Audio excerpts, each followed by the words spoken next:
Hey, sugar.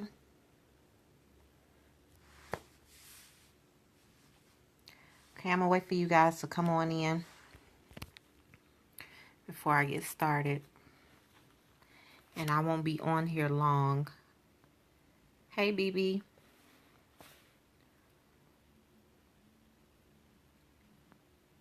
Hey, Edith. Hey, sugar. Y'all let me know if it's freezing or anything, because I'm inside the house now. And sometimes it can be a little janky in here. Wiz, thank you for joining. How are you? Okay, I'm going to go ahead and get started because I only have a... Yeah, Periscope has been real funky lately. I'm going to get started because I only got a few minutes before I have to pass it on. So my name is Dominique DeFazier. For those of you that may not know me, I am a blended family coach and mediator. I use my background as a certified relationship coach and trained mediator to assist single parents in curating a strategy that will allow them to date on purpose, form and maintain healthy parenting partnerships, all while blending their family. So today's scope is going to be about relationship reports, emotional credit. And actually, for the next 3 days, I'm going to get into that. So today, I'm going to just kind of touch on what a relationship report is. Okay. So, when I decided to leave my daughter's father about 4 years ago, she's 5 now. So, about 4 years ago, I decided to leave my daughter's father. And so, one of the things that I know I needed to do, hi, sweetie, was to kind of get my life back on track, right? So, one of the things I needed to do was to get my credit report together. So, if you're anything like me, when you first started getting credit cards around 17 or 18 years old, you may have been a bit irresponsible with your credit cards, or at least I was anyway. So if I can have a transparent moment inside of my scope, I'm going to tell you, right? So 17 or 18 years old, I get all these credit cards. One for like $800. I had another limit for like $500, another limit for like $700. And hey, sugar, we've been looking for you. My shirt, it says I should come with a warning label, which I should. But anyway, so nobody properly taught me about credit cards. School does not teach you about credit cards. So I took them damn credit cards and I ran them up to be damn. You hear me? I was 17, 18 years old. So, fast forward to about 24. I'm trying to leave my daughter's father, and it was damn near impossible because my credit score sucked. Like, I couldn't even get a piece of gum with my credit, right? So, as I took the time to start and build my credit up, and I realized once I started my training and my education, nah, baby, you don't want no credit card. If you have money, it's better to use the money. Unless you're trying to buy a house or finance a car, or maybe you need capital for your business, I would strongly suggest that you don't get a credit card, especially if you can't afford to pay it off. But that's just my personal opinion. So, in the process of me getting my credit report together, they tell you to run your credit report once a year, right? You go to 1-800-freecreditreport.com or whatever the hell it is. So I ran my credit report, child, and when I tell you it was so many different marks on my credit. I had shit in collections. I had derogatory marks. I had all types of stuff on my credit report from years ago. Okay, so I realized at 22, 23 that my mistakes from 17 or 18 years old followed me all the way up until my adulthood. So isn't that just like your emotional relationship reports? Those badass relationships that you defaulted on, like that bad breakup or that fight y'all had, or you found out he had a baby on the way and he didn't tell you, or you found out that she was married and didn't inform you, or maybe you just didn't give a damn. Isn't it just like that? So I'm sitting here thinking, like, we all have relationship reports, and if we're not careful, those things will come back and hunt us years down the line. Okay, some of us feel like we want to make people, whether you know it or not, if you don't take the time to go through your emotional credit report, you will not have the capacity to get emotional credit from anybody else. So whether you are the lender or the borrower in this case, and I'm going to tell you on both ends as we get more into it throughout the week, because it's a 4-part series and I'm deciding the scope about it. But if you are the lender, right? Let's just say you're the lender. You're the lender of emotional credit. Just like banks, you want to make sure that that person has the capacity to pay you back, right? So if you put all that you have into someone, you want to make sure that they can pay it back, right? Whether you give them all of your love, all of your support, you want to be sure that you can get that back. That's just like a bank. A bank does not want to lend to you if you don't have the capacity to pay them their money back. Am I? BB, Pam, can y'all see me or hear me at all? Not for you? Okay. All right, I'm going to keep going. Y'all let me know. You good? Okay, cool. So they want to make sure that you can pay them back. If you can't pay them back, they're not going to give you the money. And as a matter of fact, they're not even going to play with you. They're not just going to give you $100 or $1,000 loan and see if you can pay them back. They're going to run your what? Your credit report. Okay, well, this is no different. Okay, this is no different. You don't want to just play with somebody just to see if they're capable. So that's where those questions come from. That's where you pay attention to the way that people act. The person that you are trying to invest in, you pay attention to how they act. Okay? If they don't have the emotional capacity, you don't lend to them at all. Now, on the flip side of that, let's just say you're trying to get emotional credit. You're trying to get into a relationship with somebody. And for some single parents, that's absolutely impossible to do, because for some people, having a baby is like a blemish. It's like a derogatory mark on your credit. They don't want to fuck with you. Why? Because they think you got baby mama drama, or you got baby daddy drama, or you want them to be your child's mother or your child's father. That's not always the case. So you have to prove you do. You have to prove that you are capable of getting their emotional credit that they have to lend to you, right? So derogatory marks, they can be disputed, just like your collections can be disputed, your, let's see, any back payments, collections, revolving accounts, and all those kind of things. Those things can be disputed. And I'm going to tell you how you dispute those things later on in the series. Excuse me. But nonetheless, it's important that you realize that you do have a emotional credit report. Okay? All of those badass relationships, have you gotten over them? Like, if you ran into that person that hurt you really bad back in 2003, could you say hi and keep it moving? Or do you want to send it up on the spot? Because if you want to send it up on the spot, you haven't let it go. And that's okay. That's completely normal. If you want to send it up on the spot, you haven't let it go. And if you haven't let it go, you have no business getting into another relationship with anybody else. Because some part of you subconsciously, you're going to make that person pay for the mistakes of the person that hurt you in the past, because you never forgave them. As a matter of fact, if I can be 100 with you, you never forgave yourself for allowing yourself to be hurt.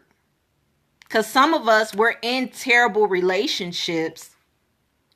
We're in terrible relationships and then we don't leave. We stay with the intent of them getting better, or we think that we're going to be the difference. You're not going to be the difference. I'm sorry. And if I can use myself for an example, just because I'm a coach doesn't mean that I'm perfect, which is part of the reason I became a blended family coach and a mediator in the first place.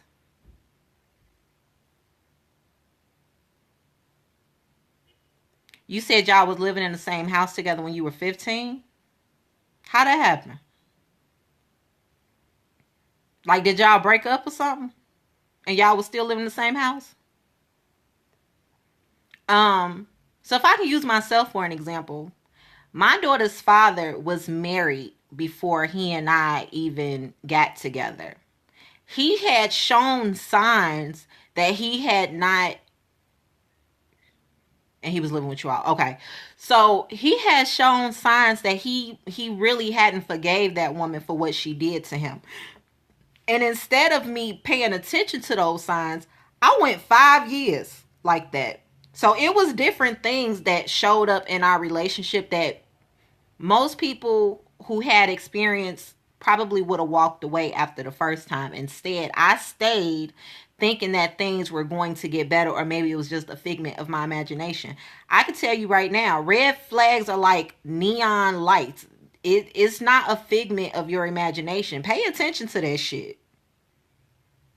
Pay attention, because those things will continue to come up throughout your relationship, and it's only going to get worse. You don't like your girlfriend being mildly sexual with her friends? Well, you need to leave her ass alone then. If you're not into threesomes, you need to move around. But it's very evident that she's trying to find herself, so you might as well just go on ahead and let it be. Unless you don't mind being a fool or being a side piece, because that's what's going on here. But nonetheless, my daughter's father had shown signs that he absolutely was not ready to be in a relationship, and unfortunately I did not pay attention to those signs. If I had of paid attention to his emotional credit report, I would have seen all types of derogatory marks, from the cheating and the infidelity and the arguing and the fighting and the back and forth that he and his ex did way before he even got to me.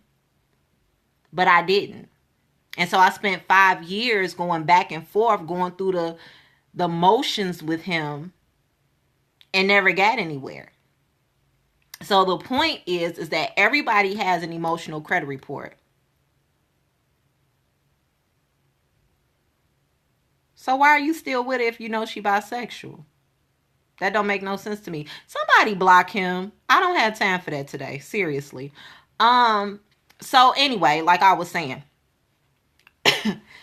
So everybody has an emotional credit report. If you all are going to get into a relationship with somebody, you need to pay attention to their emotional credit report. But more so than that, take accountability. Pay attention to your emotional credit report, because you have some accounts that's open that you probably don't even realize are affecting your borrowing power down the line. Okay? So sometimes you have to be willing to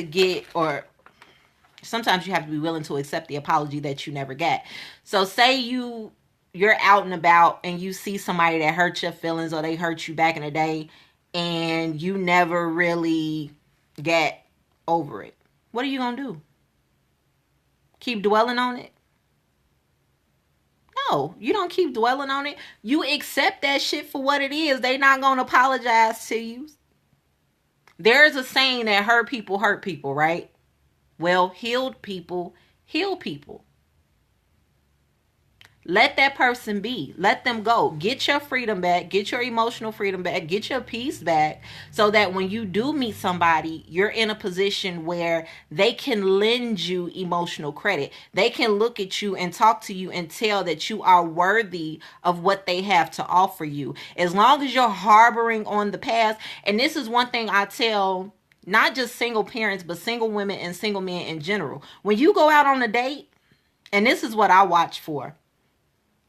So the guy that I'm dating right now, I'll ask like, so tell me what happened between you and your ex. If you can't have a decent conversation with me about your ex without calling them out their name and snapping about the past, I know that you're not over it. And I promise you, I will run in the opposite direction. I'm not even kidding. I'm a coach, so I work from the present to the future. I'm not a therapist or a counselor or a psychologist. I know where my area of expertise lies. So if you need that type of emotional support from the past, I can't fuck with you. Matter of fact, I'm not going to, because at this point, I don't have that kind of time or energy. Now, you might be dope as hell, right? But I'm not willing to find out how dope you are, because I know you damaged goods.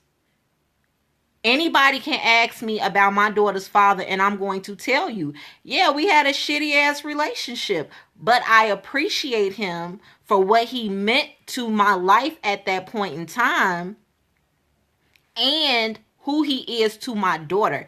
If for nothing else, if I had to choose between him as my man and him as my daughter's father, hands down, I would choose him as my daughter's father any day. Not everybody can balance being a parent, a spouse, and an entrepreneur or a working professional or whatever. And for her father, that was the case. He could not juggle the three. In his mind, he had to be a provider and a protector. So a provider and a protector meant that he could not be in the house. He could not give me what I needed emotionally. He could provide for us financially, but he could not do much of anything else. Everyone can't wear those. My glasses. So he wasn't much of he couldn't have been much of anything else. And so I appreciate him. Thank you. I appreciate him for that. And for that reason, I would never be mad at him for what he and I went through. If for nothing else, it taught me a lot. That's why I'm here today. That's why I'm the coach I am today. That's why I can be transparent and it does not bother me. But if you're talking to somebody that you're interested in,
shout out to my team, Team Scope Money. We are running a train here on Periscope. If you guys have not caught us, you are missing out big time. We are in day 7 as of today. And I'll be passing the scope on to Felicia shortly. Felicia, if you're in here, can you put something down in the comments where they can follow you? I'm gonna wait for her to pull it up. So if if you haven't already, make sure that you follow us. It is a lot of us in here. Actually, Team Scope Money, can you put either Team Scope Money or Money Bags in the comments so that they can follow you all?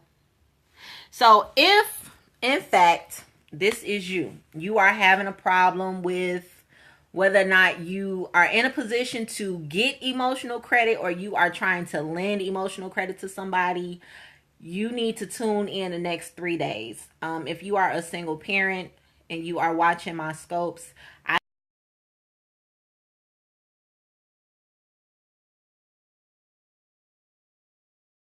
link in my bio. The link in my bio is bit.ly/Defazier. That is DEVIZIA. That is D as in Douglas, E, V as in Victory, I, Z as in Zebra, IA. It's a free ebook on co-parenting for single parents.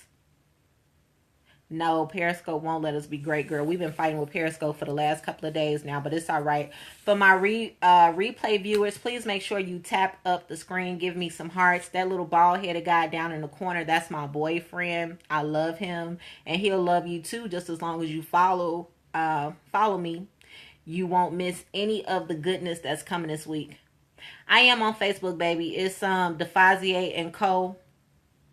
Or is it Defazier Mediation? I'm sorry. I don't get on Facebook much. My business page is up on Facebook, but if you want to get in contact with me or just want to see more of my content, it's better that you go to my Instagram page, which is the same handle that I have here on Periscope, which is Defazier and Co. Okay, so Felicia is up next. Felicia, did you put something in the comments so they can follow you, honey? And if you're following me, I'm going to go ahead and share it out anyway. But make sure that if you are a replay viewer, you tap up the screen. Give me some hearts. I'm hustling for hearts till the end of the month. Okay. Okay. So that's Felicia right there. Dealworks LLC. Dealworkers LLC. She is the truth and part of my team. Team Scope Money. I don't know why I mess that up all the time. Like, I'm not in the doggone room every day. But we're running a train. Okay. So make sure that you go out to my page. Click the link in my bio. That is for the free ebook. I know we all mess it up. That's for the free ebook, like I said. And I'll be back tomorrow, maybe around this time tomorrow, if not a little bit earlier in the day. I thank you all for tuning in. Thank you so much to my awesome team for your support, both professionally and personally. And I am out of here. Bye, y'all.